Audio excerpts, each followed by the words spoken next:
PDA बनाए हैं, हम पीडीए का विकास करेंगे। और भाजपा बढ़ी कब?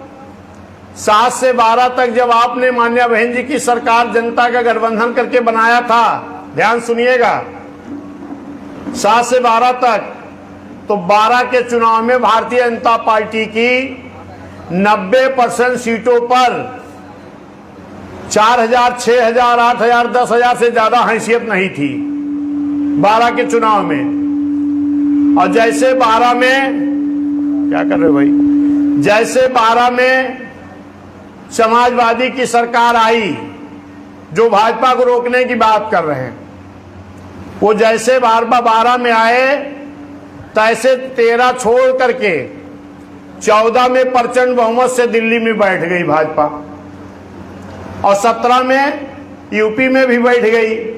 इसका कारण क्या रहा? कारण ये रहा कि समाजवादी के लोग जैसे सत्ता में आए हैं, दंगा शुरू कराए, हत्या शुरू हुई, आपकी योजनाएं बंद की गईं, आपके महापुरुषों के नाम से बने सभी योजनाओं को रोका गया, बंद किया गया। और क्या कहा गया? शमशान घाट, कब्रिस्तान, भारत पाकिस्तान, एक भाईचारा बिगाड़ने की साजिश किया। कौन? इंडिया एनडीए दोनों मिलकर के। हमारे लोग भी आपस में गुमराह हो गए, अपने बाबा साहब की बात को भूल गए। मान्या बहन जी की सरकार जब 7 से 12 थी, तो 12 की सरकार, 7 से 12 वाले में मान्या बहन जी ने एक जगह निकाली थी जिसका नाम था बैकलॉग भर्ती। बैकलॉग भर्ती क्या थी? ये बाबा साहब की तस्वीर देख रहे हो ना? बाबा साहब ने हमको आरक्षण दिया था नौकरी में, एससी एसटी ओबीसी को, और क्या कहा था कि इनको आरक्षण दिया जाए। संविधान में व्यवस्था दे के गए। लेकिन साथियों, मेवालाल भाई बोलते वक्त हमारे ना डिस्टर्ब किया करो, हम दिक्कत में आ जाते हैं। उसी वक्त सारा काम निकल आता है तो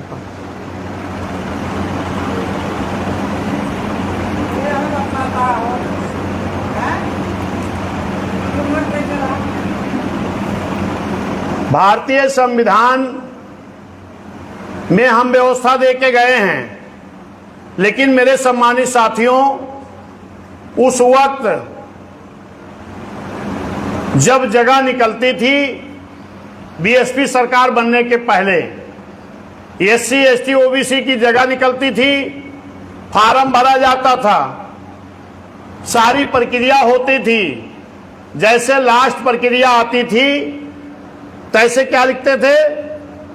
अधिकारी को जब मालूम हो जाता था कि ये एससी एसटी ओबीसी की जगह खाली वाली भरी जा रही है, तुरंत एक लेटर बनाते थे कि इस पद के उपयुक्त कैंडिडेट ना मिलने के नाते ये भर्ती निरस्त की जाती है। और निरस्त कर करके आज पूरे देश में कई लाख भर्तियां खाली हैं। कितना? कई लाख। चाहे केंद्र की सरकार भाजपा की हो, चाहे अन्य प्रदेशों की सरकार हो, ये भर्तियां नहीं की जा रही हैं। लेकिन मान्य बहन जी ये भर्ती कर रही थी। पहले बहन जी ने ब्राह्मण समाज, क्षत्रिय समाज, वैश्य समाज, मुस्लिम समाज, पिछड़ा समाज, एससी एसटी समाज की खूब भर्तियां बहन जी ने किया। फिर जिलाधिकारियों से कहा कि जरा जांच कराओ कि आरक्षण वाली नौकरी कितनी खाली पड़ी है। और जब जांच किया गया तो कई लाख मिली। तो मान्या बहन जी ने उसका नाम क्या रखा?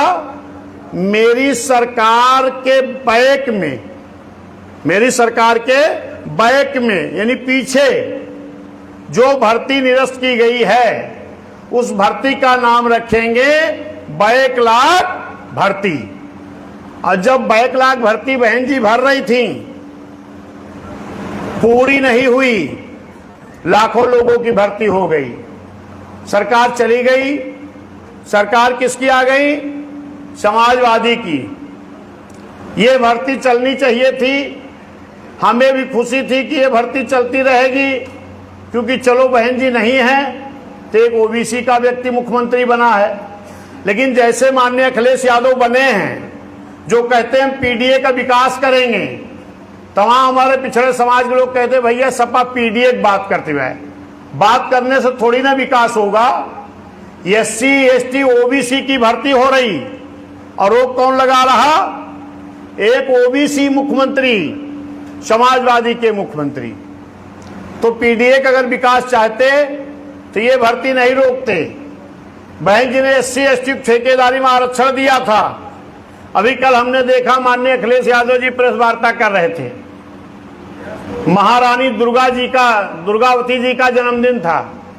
महारानी दुर्गावती जी के चरणों में मैं भी नमन करता हूं, श्रद्धा समर्पित करता हूं। वो गौड़ समाज की थी, आदिवासी समाज की।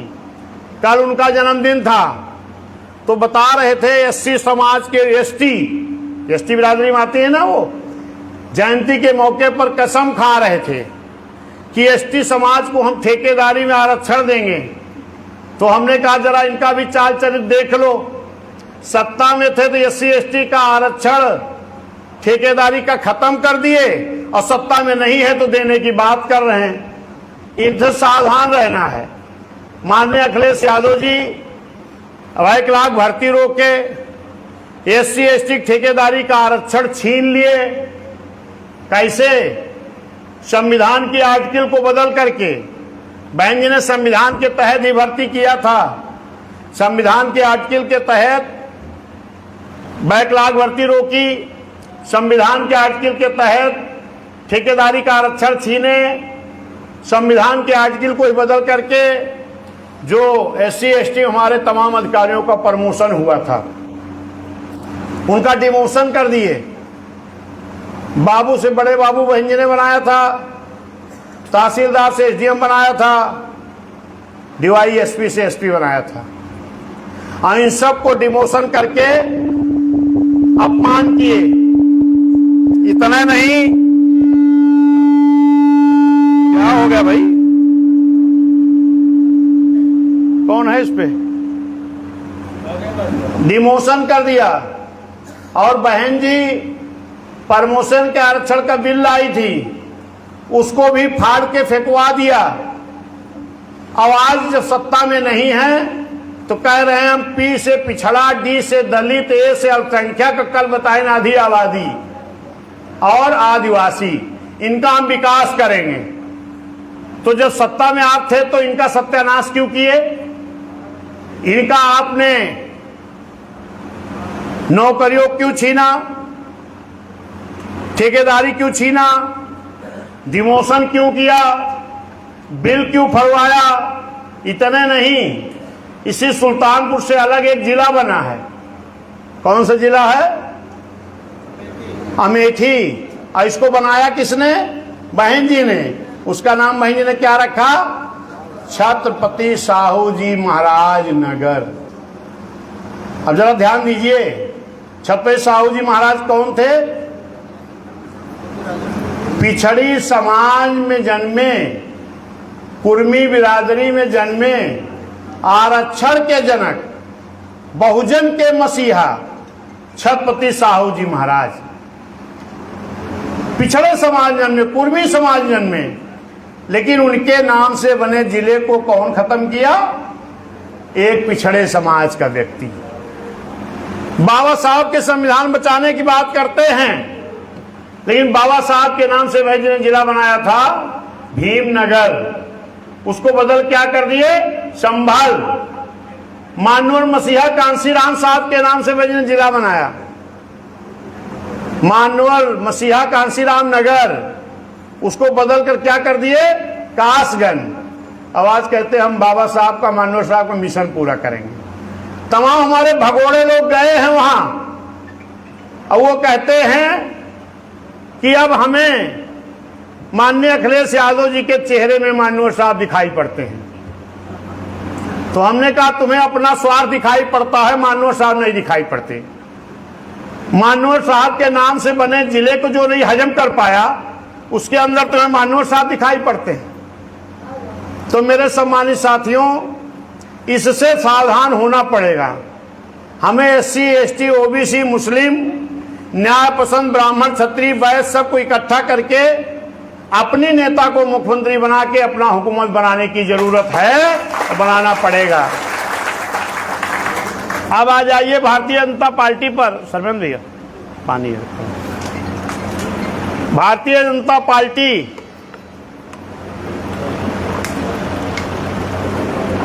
अभी आपने देखा होगा, हमारे चाहे वो ब्राह्मण समाज के, क्षत्रिय समाज के, पिछड़े, वैश्य, मुस्लिम, एससी, एसटी, हर समाज के हमारे बच्चे नीट की तैयारी कर रहे थे कि डॉक्टर बनेंगे, लेकिन नीट की तैयारी किए बड़ी मेहनत से, और जब परीक्षा देने गए तो पर्चा लीक हो गया। एसएससी की तैयारी किए, पर्चा लीक हो गया। अभी लखनऊ में एक कोचिंग सेंटर में आग लगी, बड़ा दुख हुआ सुन करके। लगभग 17-18 बच्चे हमारे जान दे दिए। लेकिन वहां के बच्चे जब फोन करते रहे तो शासन प्रशासन इतना चुस्त है कि घंटों तक वहां कोई पुलिस, कोई फायर ब्रिगेड की गाड़ी नहीं पहुंची। हमारे बच्चे, आपने देखा होगा फेसबुक के माध्यम से, छत से कूद कूद करके उतर रहे बेचारे। इस तरीके की सरकार के जो रवैये हैं, ये सही होना चाहिए कि आगे ऐसी घटना ना हो। फिलहाल उन बच्चों को जो इस दुनिया में नहीं हैं, उनको मैं श्रद्धा समर्पित करता हूं, उनके माँ बाप को शोक संवेदना व्यक्त करता हूं। लेकिन सरकार से मांग करता हूं कि जिन्होंने अपने बच्चों से बड़ी उम्मीद पाल के रखी थी कि ये बच्चे मेरे भविष्य होंगे, मेरे जिंदगी में आने वाली कठिनाइयों को दूर करेंगे, और आज अगर वो इस दुनिया में नहीं हैं तो सरकार को उनके माँ बाप को कम से कम 1 करोड़ मृतक परिवार को मदद करनी चाहिए। और जो बच्चे हॉस्पिटल में हैं उनकी अच्छी दवा की व्यवस्था करानी चाहिए। और सरकार को आगे सचेत हो जाना चाहिए कि इस तरह की जहां पर भी कोचिंगें चल रही हों, जहां कहीं द्वार ना हो, कोई गेट ना हो, तो वहां उसकी अनुमति ना दी जाए, ताकि भविष्य में ऐसी घटना ना घटे। आज मैं आपसे बड़े दावे के साथ कह रहा हूं, जिस तरीके आपने 9 अक्टूबर को बड़ा कार्यक्रम किया, फिर अभी अयोध्या में बड़ा कार्यक्रम हुआ, अकबरपुर में हुआ, इससे सारे सत्ता पक्ष और विपक्ष की नींदें हराम हो गई हैं। जो कहते थे बीएसपी खत्म हो गई, आज उनको बीएसपी के खिलाफ साजिश करनी पड़ रही है। आज वो बीएसपी को कमजोर कहने वाले आज बीएसपी से ही घबरा रहे हैं। आज जिस सीट पर हम लोग बैठे हैं, बात कर रहे हैं, ये सीट आपकी अपनी सीट है। यहां से बहुत पहले आपने मुस्लिम समाज के बेटे को भी चुनाव जिता करके विधानसभा भेजने का काम किया था। सही है कि गलत है? और उसके बाद फिर आपने एक क्षत्रिय समाज के बेटे को भी विधायक बनाया था, और माननीय बहन जी ने मंत्री बना करके आपका सम्मान बढ़ाने का काम किया था। लेकिन वो लोग भगोड़े हो गए। लेकिन आप ये मत भूलो, आपको निराश नहीं होना है। हमसे तमाम मीडिया के लोग कहते हैं भाई फला नेता तो भाग गए। हमने कहा भाग जाने दो, बीएसपी नेताओं की पार्टी नहीं है, बीएसपी कार्यकर्ताओं की पार्टी है। और इन्हीं कार्यकर्ताओं में से तमाम नए नए लीडर पैदा होते हैं। जो भाग गए भाग जाने दो। ये बहुजन समाज पार्टी रूपी एक नर्सरी है। क्या है? नर्सरी है। नेताओं को छोड़ो, वो तो गए अपनी बेटी बेटा के चक्कर में पड़ गए। ये नर्सरी जहां से आपके समाज में नेता पैदा हुए हैं, जिस नर्सरी से आपके समाज में नेता बने हैं, किसने बनाया? माननीय मसीहा कांसीराम साहब ने। और आज माननीय साहब ने वो जिम्मेदारी बहन जी को सौंप के गए हैं। तो आज हमारी बहन जी भी जिस समाज में एक भी नेता नहीं थे, उनमें नेता तैयार करने का काम कर रही है। आज आपके बीच में विश्वनाथ पाल हैं, आपके जिले के बगल के हैं। आप भली बात जानते हो, आपके बीच में हमेशा रहता हूं। मैं भी एक बूथ और सेक्टर का कार्य करता था। मैं भी बीबीएफ का वॉलंटियर फोर्स का अध्यक्ष था। माननीय चंद्रा साहब, हम दोनों लोग साथ में रहे। ये सुल्तानपुर रहे, हम फैजाबाद रहे। लेकिन बहन जी ने इन्हीं कार्यकर्ताओं में से एक जो आपके सुल्तानपुर के थे, इनको विधान परिषद बना करके नेता विधानसभा विरोधी दल बनाने का काम किया। तैयार किया कि नहीं तैयार किया? ऐसे व्यक्ति थे कि मुझे बता रहे थे कि बहन जी ने हमको नामांकन करने के लिए भी 50,000 रुपये बहन जी ने देने का काम किया था। इसका मतलब कि बहन जी अपने कार्यकर्ताओं को मनोनीत करके एमएलसी, विधानसभा, राज्यसभा भेजती हैं। और उसी कड़ी में आपके बीच में एक पिछड़े समाज का बेटा, गड़ेदिया समाज का बेटा, पाल का बेटा खड़ा है, विश्वनाथ पाल। इसको भी बहन जी ने उत्तर प्रदेश का अध्यक्ष बना करके एक बड़ा नेता बनाने का काम किया। इधर ये नन्हे सिंह चौहान हैं, कहाँ है भाई? इधर आ जाओ। ये चौहान आपके विधानसभा के हैं। किसी पार्टी ने, भाजपा ने एक भी चौहान नहीं लड़ाया, सपा ने एक चौहान नहीं लड़ाया, कांग्रेस ने भी एक चौहान नहीं लड़ाया। जो पीडीए की बात करने वाले हैं, एक नहीं लड़ाए। लेकिन माननीय बहन जी ने आपकी विधानसभा से उठा करके अमेठी में लोकसभा लड़ा करके इनको नेता बनाने का काम किया। चौहान जी नेता बन गए कि नहीं बन गए? लोकसभा का चुनाव लड़े और बड़े बड़े दिग्गजों के सामने लड़े। तो बहन जी नेता तैयार किया, और अकेले इनको नहीं, 4 चौहान को बहन जी ने चुनाव लड़ा के 4 चौहानों को नेता बनाने का काम किया। ये रवि मौर्य जी बैठे हैं, ये मौर्य समाज के हैं। भाग जाने दो नेताओं को। बहन जी कार्यकर्ताओं के बीच से, इन कार्यकर्ताओं के बल पर फिर बड़े बड़े नेता तैयार करके दिखाएंगे बहन जी। ये रवि मौर्य अयोध्या से भी विधानसभा लड़े और लोकसभा झांसी से लड़के आए हैं। नेता तैयार हो गए कि नहीं? ये देखो आपके बीच में हैं वर्मा जी। सब देखिए कहें तो लड़का है छोट के, लेकिन बहन जी ने कितना बड़ा नेता बना दिया। लोकसभा थोड़ी त्रुटि अगर ना हुई होती तो आपके जिले का एक छोटा सा बच्चा लोकसभा में दहाड़ने का काम करता। आगे त्रुटि नहीं होनी चाहिए, मैं इसलिए याद दिला रहा हूं। विपक्षी अगर कहते हैं कि नेता भाग गए तो बता दो नेता भाग जाने दो। बहुजन समाज पार्टी रूपी वो नर्सरी है जहां से हर समाज के नेता फिर तैयार हो जाएंगे।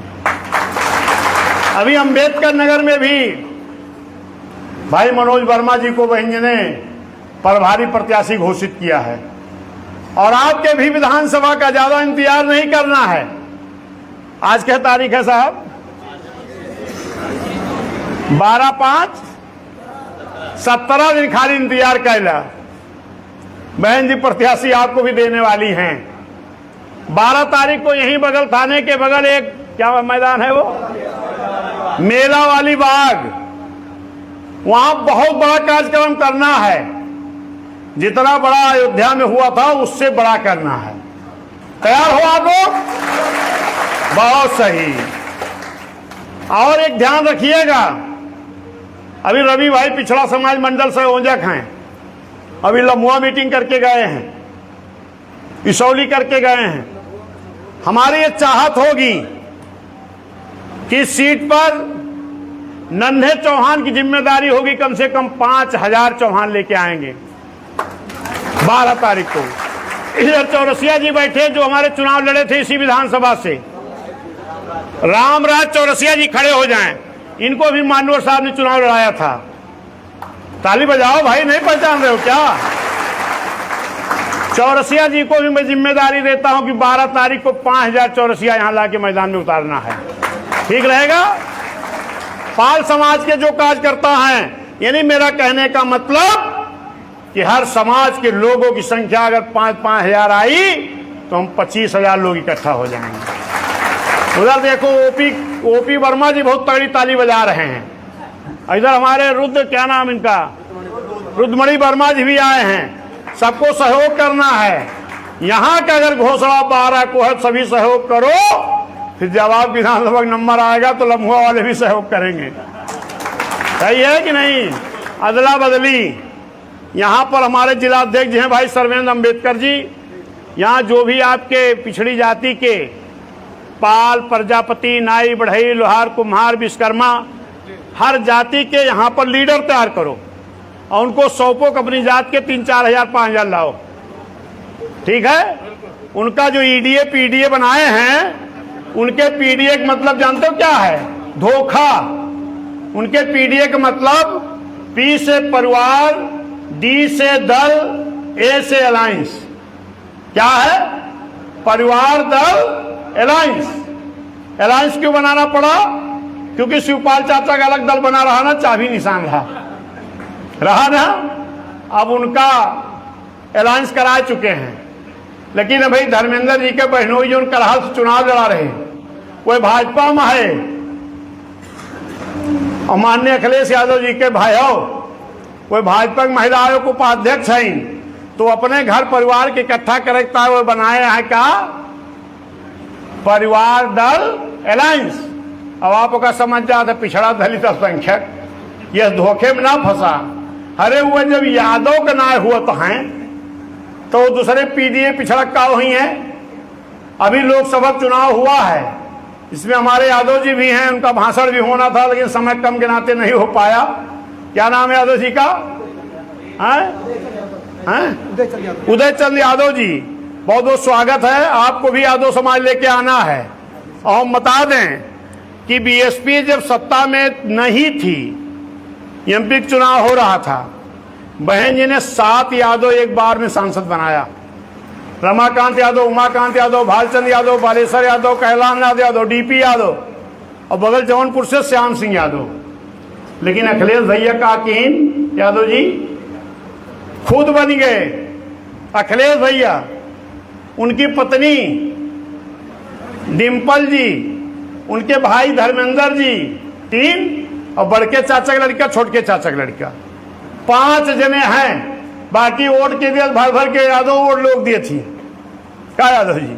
भर भर के वोट दे हैं यादव जी, और बनी है खाली अपने घर भाई। तो भैया अगर तोहरों को हूं है सम्मान, तो सर्व समाज के लिए अगर कोई पार्टी है तो उस पार्टी का नाम बहुजन समाज पार्टी, उस नेता का नाम बहन कुमारी मायावती जी।